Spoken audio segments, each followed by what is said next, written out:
POV. Nagnegosyo ka para yumaman. Tapos bigla kang naging cashier, naging cook, naging taga-hugas, naging taga-deliver, naging taga-post sa Facebook.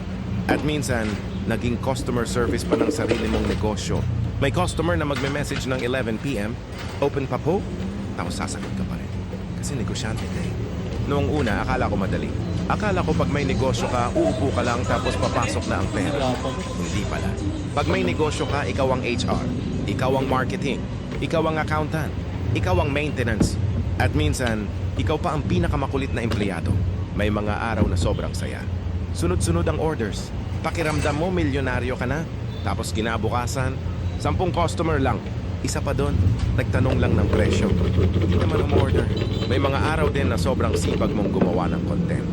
Inedit mo ng 2 oras. Nilagyan mo ng magandang music. Pinag-isipan mo ang caption. Tapos, 37 views. At 5 doon ikaw pa ang nanood. Pero alam mo kung ano ang natutunan ko. Lahat ng negosyong nakikita nating successful ngayon, nagsimula rin sa mga araw na parang walang nangyayari. Nagsimula rin sa konting customer, sa konting benta, sa maraming pagkakamali, sa maraming pagkakataong gusto na nilang sumuko. Kaya kapag pakiramdam mo mabagal ang progress mo, tingnan mo kung nasaan ka noon. Dati pangarap mo lang magkaroon ng unang customer. Ngayon may bumabalik na customer. Dati nangangapa ka lang.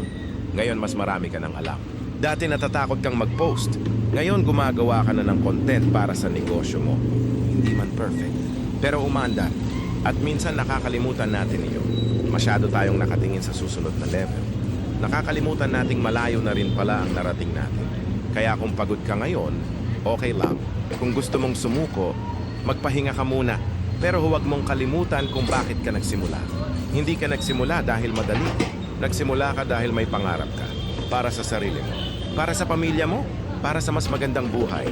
At balang araw, yung mga araw na iniisip mong wala kang progress, sila pala ang mga araw na pinakamalaking dahilan kung bakit ka naging successful. Kaya tuloy lang, mag-post ka ulit, magbenta ka ulit, mangarap ka ulit.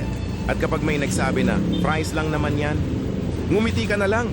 Kasi alam mo, hindi price ang binibenta mo, pangarap ang binubuo mo. At sa pangarap, hindi sumusuko. Hindi pa tayo mayaman, pero hindi na rin tayo yung taong natatakot magsimula. Thank you po, madam. Madam, okay lang makita kayo sa page. Hi po. Thank you. Thank you po.